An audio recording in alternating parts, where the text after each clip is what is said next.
This is the Paracave Podcast, proudly brought to you by a major sponsor, Jack's Pale Ale, exclusively available at Parramatta Leagues Club, and co-sponsors, Bo Cook from Loan Market, Shannon Cooney from Glenmore Park Realty, Scott from Brightside Ceramics and Detailing, BTZD Teamwear, and the official media partner of the Paracave Podcast, the Parramatta Times.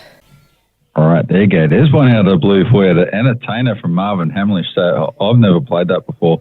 Mike Jeffries queued that one up and he goes, Duckman, make sure you play this one during your show. I went, don't worry, I will. So, and I played it and it just reminds me of all those bloopers from the 70s and 80s and Benny Hill reels and all this sort of stuff. So, yeah, it's quite catchy and stick in your head. The pretty short Troy Warner from the Paracade Podcast. You were bopping away to that when I was on too, weren't you, Troy? Yeah, how you going, Duckman? Yeah, certainly. As you said, it was certainly a random song, but yeah, very catchy tune. Yeah, absolutely, mate. I'm going very well. So not super happy that the Panthers lost last night, but it was a good game of football, 17-16. The Eels won there, so probably a good win for Mitchell Moses after just signed the new, it was a 4-year or 5-year deal he just did with the Eels. Yeah, so it hasn't officially been announced yet, but the media have grabbed a hold of it and have said that he has re-signed with Parramatta.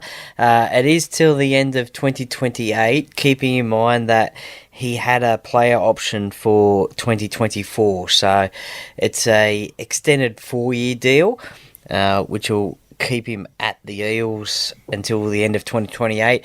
Nothing official from the club yet.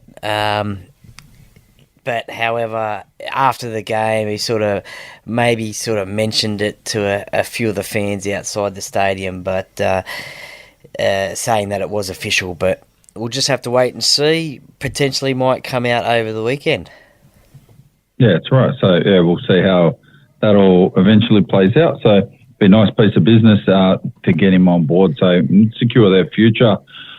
His other options, I don't think they're really on the table anyway. Where they West Tigers, they've got a few problems at the moment, but they need to sort out as well. So I couldn't see him going there.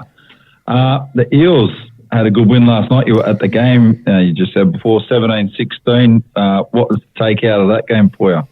Oh, look, it was great. It was people were calling it the grand final rematch. It's funny how people call it that, even though it is a grand final rematch, but it's only a regular season game. But the rivalry between these two sides is immense. The Battle of the West, to see who rules the West. Parramatta last year got the victories in the regular season and the Panthers got the wins in the main games. But last night it was a cracker of a game. Parramatta started off well and then a late try to Dylan Edwards got it back to 8-6, and then Nathan Cleary kicked a penalty goal right on half time, got it back to 8-8. So the game was still in anyone's court. And then a brilliant try to Brendan Hands, who was on debut for Parramatta, and the NRL as well. So he scored a try on debut, got Parramatta back into the lead, and then another goal to Parramatta gave him that 8-point buffer. But then Zach Hosking as well, on debut for the Panthers, he scored a try as well late in the game, and then Cleary converted, and then we saw a 2-point field goal from Nathan Cleary. So obviously from 40 metres out, it was with about looked like it was about 45 metres. He bashed it, went miles over. I just went, oh, that's a huge kick. Yeah, and it was right in the middle of the post. So Gutho was standing behind the post, and it was right in the middle. So it was a great kick. From Cleary, got the 2 points there, and it went to Golden Point. Just before that, though, Junior Paolo, unfortunately, was put on report and into the sin bin for a high shot and it's come out today that he's going to probably sit out two weeks for that one. 3 weeks if he fights it, but he'll probably sit out 2 weeks, which is unfortunate there. Sitting there, I'm thinking, oh no, Parramatta's going to probably... I hate those sort of golden point games. We saw that in round one with Melbourne Storm. We lost that one 16-12. But... and then at the start of Golden Point, Mitch Kenny was sin bin from the Panthers as well. So it ended up being 12-12. And pretty much the first opportunity that Parramatta got down Penrith end, Mitchell Moses took the kick and got the field goal and got Parramatta the victory, their first one of the season. Yeah, it's right. It's a good victory too, and they needed it because I was seriously pegged them. I thought they might, after they lost the first game, the second one, I thought they might go five losses in a row. I went, oh, yeah, we're going to have a few problems here because the competition's pretty tight. So you drop a game here or there and people think, it doesn't really matter. Well, it might in the wash-up because it's a lot closer this year than what it has been in the past. And I think there's more sides in the running for it at the moment. It is only early days, but the early days make a big difference. And Gutho pulled off a try-saving tackle right near the end of the game too, and if he didn't, I think the Panthers would have rolled on and got the win there probably because it was going to be under the posts. Yeah, definitely. James Fisher-Harris had the ball and big front rower taking on a fullback in Gutho, and Gutho managed to make the tackle on Fisher-Harris and also dislodge the ball as well. So certainly some would say sort of a king moment there and in a try-saving tackle, but he was anywhere and everywhere last night as well. A true captain's knock, and it was just great to see Mitchell Moses kick the field goal and relieve a lot of pressure. Yeah, it was an absolute clutch play, I can tell you that right now. He needed to pull that one out, otherwise there was going to be the game would have been finished very differently. I think the Panthers would have got that try and that would have put them in front and they would have had distance. I'm not sure they would have come back. So, yeah, good try-saving tackle, 100%. So we'll go to the other games on today. I'm looking at his score already. Slightly after half-time, Melbourne Storm against West Tigers. This looks like it's going to be bad. So Melbourne Storm 22-6 up already. They're going to play into their straps tonight. This is going to be a big result, I think, for the Storm. They might get 50. West Tigers, the fans are shocked and stunned. They can't believe that Tim Sheen's just is not getting the results. But the guy hasn't coached for a few years, so he's come back. He's doing a fair job. Just hasn't got the players, really, I don't think, to get the big results.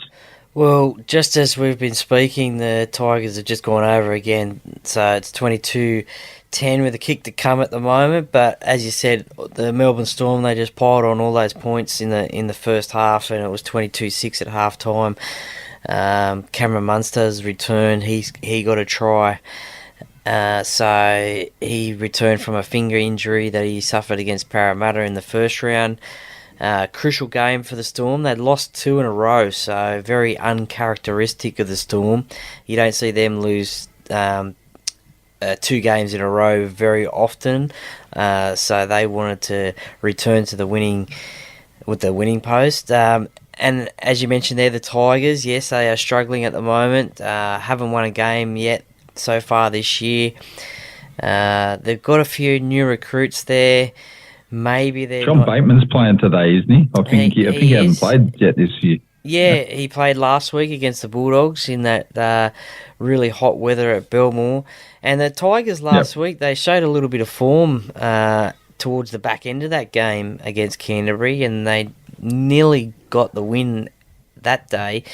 But they just haven't clicked tonight. But so John Bateman's second game today, he helped set up the first try for the Tigers. I think the Storm will get away with this one. Yeah, I think that'll probably end up being the case. So I think they're going to do it pretty easy, to be honest with you, because the Storm are about to just start clicking gears and going through the motions. If they get a couple more tries here, they will blow away the Tigers. It's going to look ugly, so we'll see how that turns out. The Battle of Brisbane tonight. So the Dolphins have fired a shot across the bow earlier and going, we're the real team of Brisbane here. Everybody likes us and they don't like the Broncos. Big call from a club that's been around for 10 minutes compared to the Broncos, who've got 25 years of history now. Although I do know the Broncos burned a few sides when they left the QRL to come to New South Wales Rugby League, which became NRL and everything like that. So it did pee a lot of people off back in the day. So I wouldn't be surprised if everyone who doesn't like the Broncos jumps on the Dolphins there. Yeah, well, how good is this? As you said, the Battle of Brisbane, there's going to be 52,500 people at a sold-out Suncorp Stadium between two Queensland teams, two Brisbane teams. During the week, Kevy Walters has been calling the Dolphins Redcliffe, which I don't know whether that's mind games or whatever, but both teams 3-0 at the moment, so obviously one team is going to end up with a loss tonight. The Dolphins, I wouldn't underestimate them. You just never know. A Wayne Bennett coached team, you just don't know what's going to be happening. Everyone thought they might have been lost the first 3 games, but they've turned it around and won 3 games in a row. There's some exciting matchups in this game. You just look at Reece Walsh and Tabuai Fido, both there at fullbacks. You got Herbie Farnworth in the centres.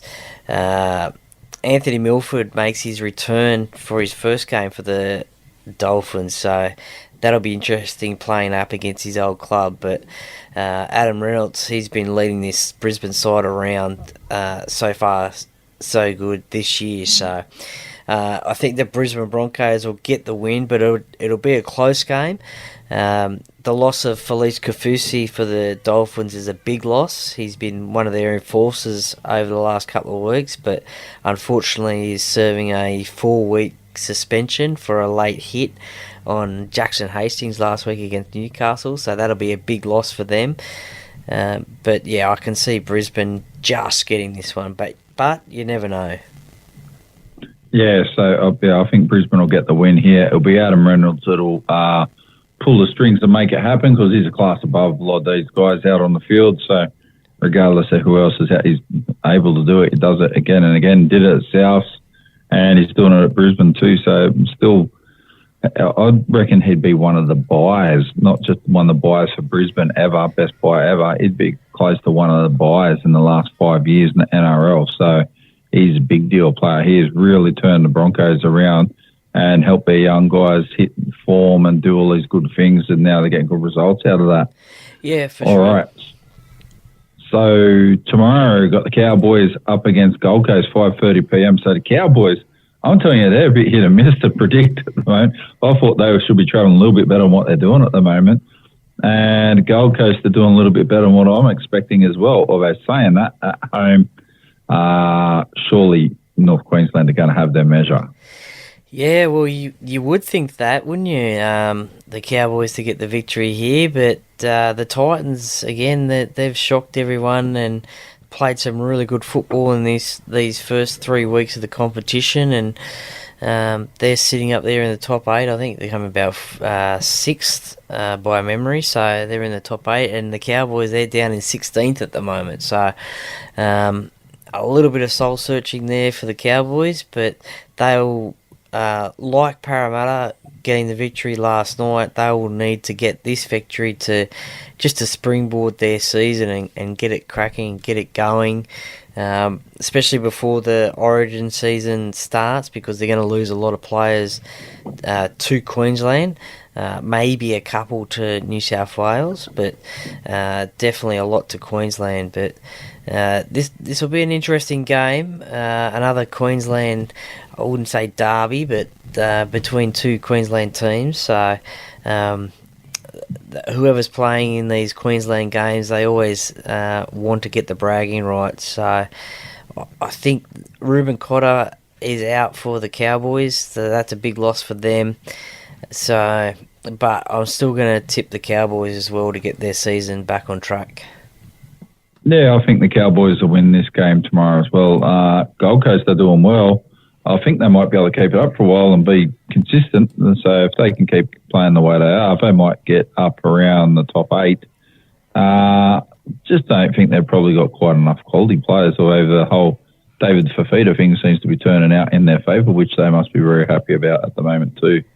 Yeah, I think with him re-signing for the Gold Coast just recently has really helped him, so his mind's not on that contract decision anymore, so maybe that's eased a little bit of personal pressure, so he can just now perform on the field. And also some other signing news for the Gold Coast as well, effective immediately during the week. They signed Ken Mamalo from the Tigers as well, so he's not playing this week, but maybe next week. So they've got another winger outside back for the Titans.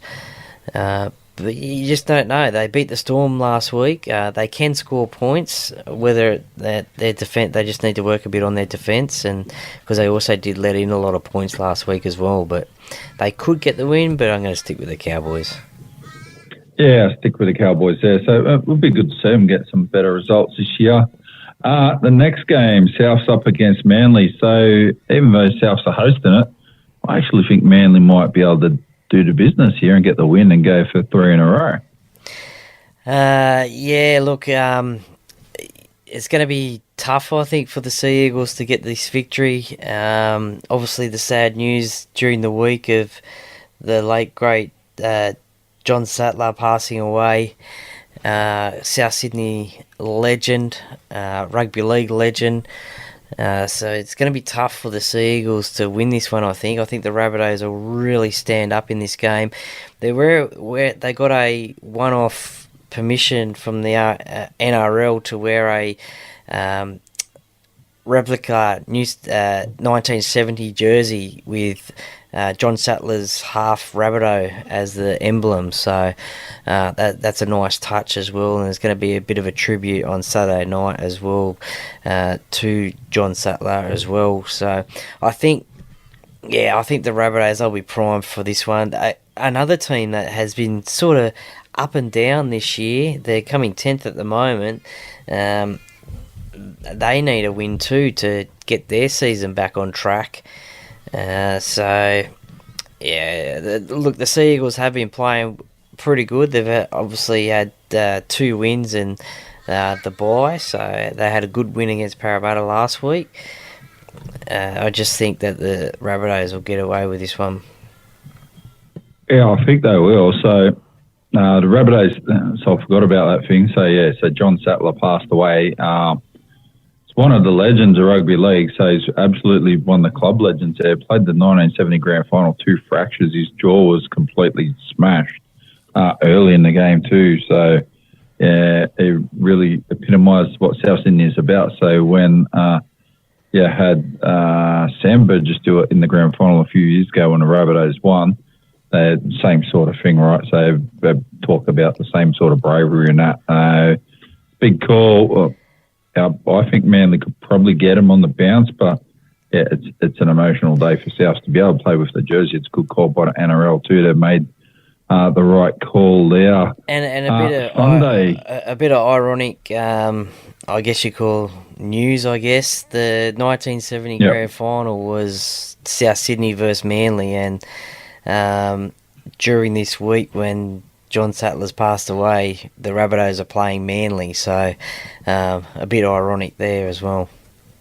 Yeah, it is 100% for sure. So there'll be a massive crowd for sure, and tributes should go around for John Sattler as well for everything that he's done in rugby league. He's done a lot outside of when he finished playing too.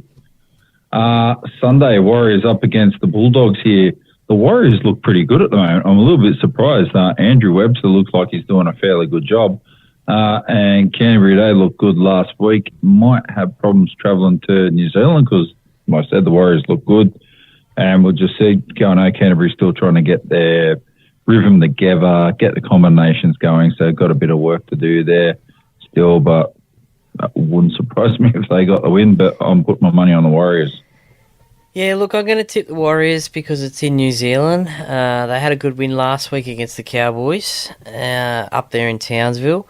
The Bulldogs obviously beat the Tigers last week at Belmore in 30 plus degree heat. Really hot day there.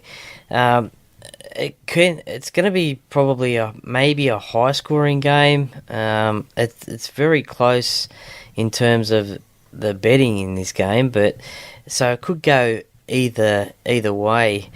Uh, I just think, yeah, being at home, I think the Warriors will get it. But look, don't be surprised if the Bulldogs can get this victory. They've been playing some all right football this year, and you never know that they may be slowly clicking. So it's going to be a good game.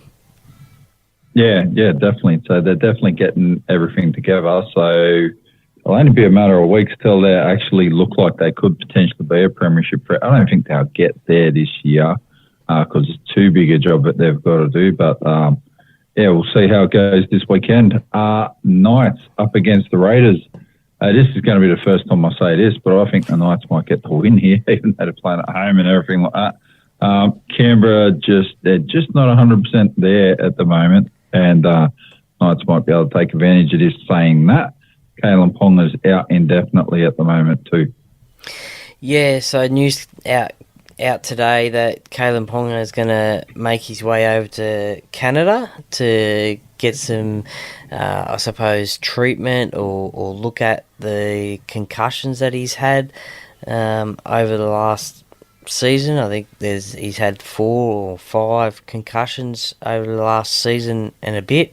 The last one was against the Tigers in round 2, I think it was, at Leichhardt Oval. So wish him all the best and hopefully in his recovery. So he's going to go over there for a bit of information and just see how he's travelling. And it's interesting how just recently these NRL players are going overseas for some I suppose value. It's definitely valuable sort of rehab and recovery from injuries. We've seen Latrell Mitchell go, Tommy Turbo, Ryan Pappenhausen, and now even though concussion isn't really, I guess, an injury as such, Kalen Pong is going overseas to get that looked at. But this is at Newcastle, and look, you would think maybe that the Knights would get this win.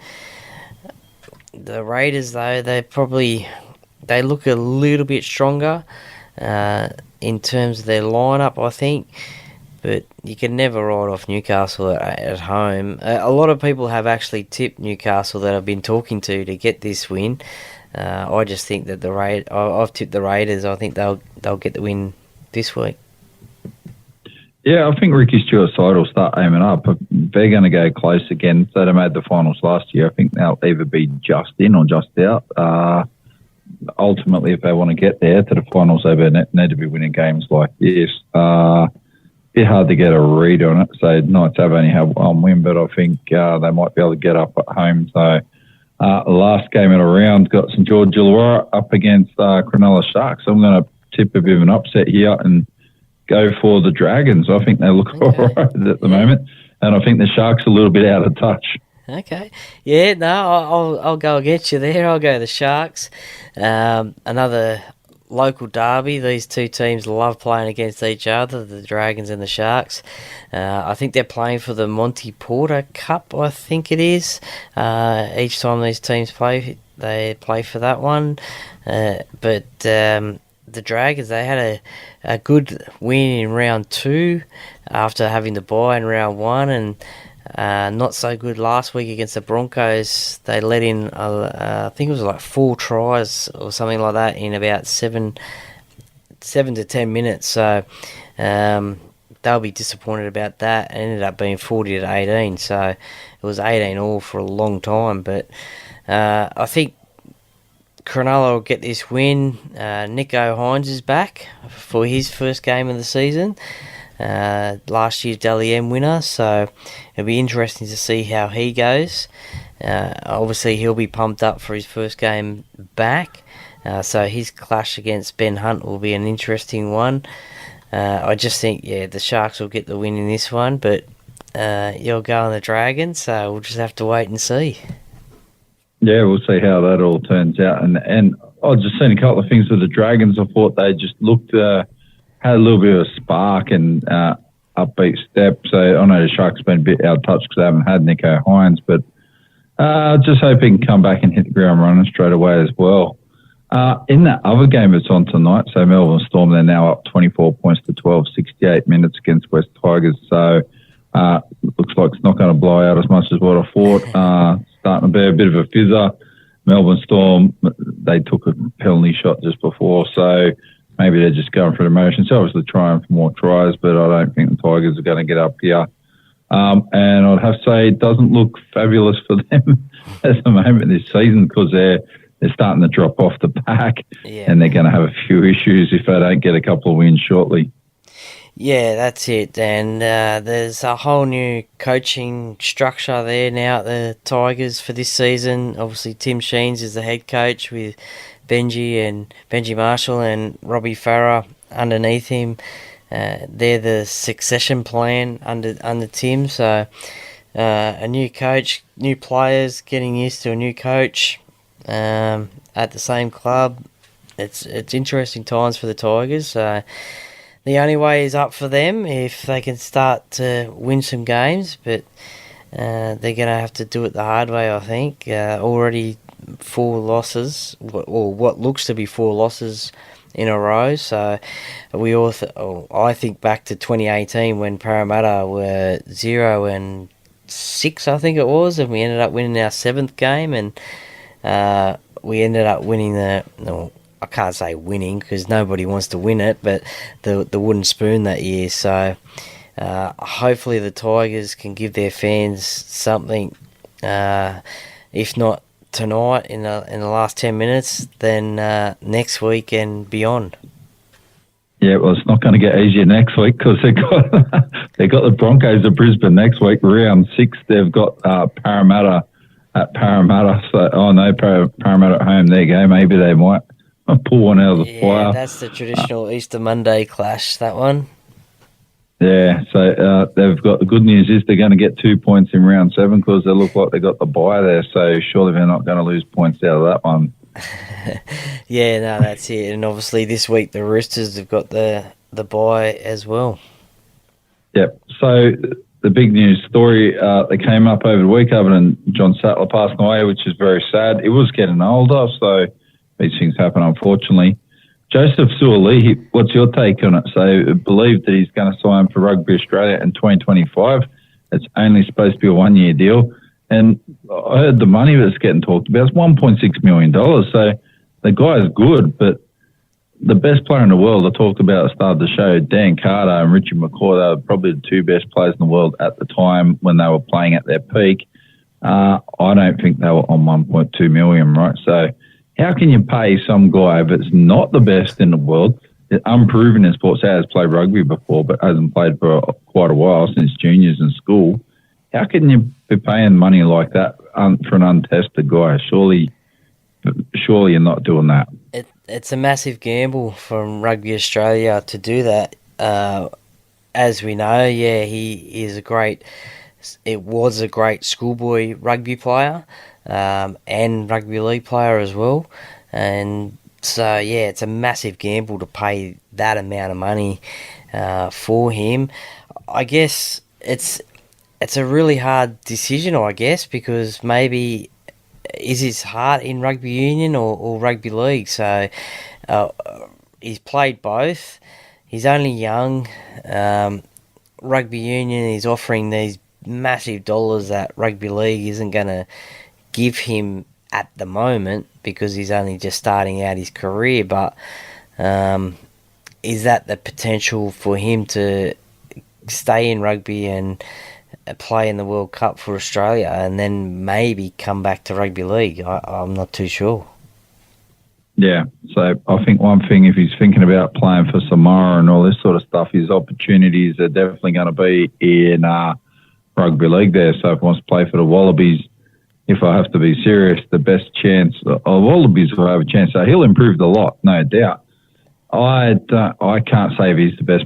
That'd be like saying that you get someone from rugby union comes and signs like a number 9, so a halfback comes and signs from rugby union to rugby league, and they're going to pay him 1.4 million, so he's better than like Nathan Cleary. Like that's not the case. No chance. So it's just madness that they're talking like that sort of money. Yeah, well, another interesting point as well is if he's looking to sign for rugby union in 2025 and you're one of his teammates at the Roosters thinking, well, you've got that in the back of your mind that you're going to rugby and you still got 2023, 2024, so it's an interesting thing to think that he could be potentially thinking about rugby union, and then if you see a bad performance on the field, then you might think that he is thinking about rugby union and the World Cup rugby union. So to sign that far out. Yeah, I just can't understand. If you went to rugby union, right, if he's going to do the deal, why would you sign for 2025 when the World Cup is in Australia in 2027? Surely Rugby Australia is not that stupid. They're going to do a 1-year deal. If you're going to sign the guy, yeah, okay, that's cool. It's all good you're doing it for 2025, but you've got to be looking at a 3-year deal at least. If you're not going to take him to go towards the World Cup, you're taking a spot off someone else and money to keep other players in the game that will be playing potentially in the World Cup for Australia. Like that sort of money, 1.6 million, will sign 5 very good quality players in the Australian system, younger guys that might come through, fringe guys, or 3 like good level elite players now. So it's just tough. That doesn't sit well with me at the moment. If he does do it, surely you're not giving him a 1-year deal because it's just the dumbest deal ever. So whoever does that probably needs to get the sack. Yeah, well, I mean, would Eddie Jones be? Obviously, he wouldn't be considering the money amount, but obviously he would want Suoliti in his team for Australia. But he wouldn't be offering. He wouldn't be saying he's worth that much money, surely. No, I don't think so because Eddie Jones is all over it. So he's really got his finger on the pulse what there is. So over in the UK, he would have seen the top dollars and what the top players were on with those top dollars. Dan Carter I think he was getting equivalent of £1.2 million in France. So end up probably being 1.8 million or whatever with the exchange rate. But it's the best player in the world right now. Yeah, so that's it. when he's playing. So, but that would be the equivalent of Andrew Johns. So. It's tough sell, tough conversation to have. Eddie Jones would probably be more annoyed. Like, what's a 1-year deal about? Like, if you're going to get him, we want to have him taken in towards the World Cup. So, even if Eddie Jones was all right about the money, like, you've got to be looking at, if you want to get him, like, getting him moving towards the World Cup, hosting it in Australia. So, a 1-year deal, that's rubbish. That's absolute crap. Yeah, because then in 2025, there could be another contract circus between rugby league and rugby union wanting him, and I dare say that, or I don't think the Roosters will be able to offer that sort of money to get him back to rugby league, but you never know with the Roosters with their sombrero, but definitely wouldn't be close to 1.6, that's for sure. But then as you said, 1-year deal, and then there's going to be another contract circus in terms of if he's going to play rugby union or rugby league. Yeah, that's right. Let's look at James Tedesco, right? So they're comparing Suoliti with Tedesco as a fullback. Well, Tedesco would probably be on around 1 million, maybe a bit less, but let's say he's on 800. So what you're saying is worth double, is twice the player that Tedesco is on it. I don't think so. So never in my life is he. So. And he's a very good player. He's got the potential to be a lot better than James Tedesco, but you got to put the runs on the board there, right? So at the moment, we're buying potential. Yeah. So all right, what do you got over the weekend coming up, Troy? You got anything in flash coming on over the weekend? No, not particularly. Just work tomorrow, and then I'll probably try and catch a couple of these games tomorrow. Or these Saturday games, and probably try and catch some of the Sunday games as well. I think the Melbourne GP's on this weekend too, I think. So I might try Next weekend. next weekend. Okay, so there you go. Yeah. I won't be watching that this weekend, but yeah. So I'll just be probably watching footy. So Yeah, there you go. that's it. That's it. Yeah, that's good. That's what I'll try to get a bit of footy in this weekend too. So, and thankfully the weather's a lot more mild, so it's going to make it a bit definitely easier to changed, enjoy hasn't it. it? Yeah, absolutely. Troy, thanks for joining me tonight. Really appreciate it. And we'll catch you again on Sunday night at about 5 minutes past 7 here on the Weekend Sports Wrap. Not a problem, Duckman. Look forward to it and enjoy your footy. Absolutely, will do. I'll chat to you on Sunday night, Troy. Thanks, mate.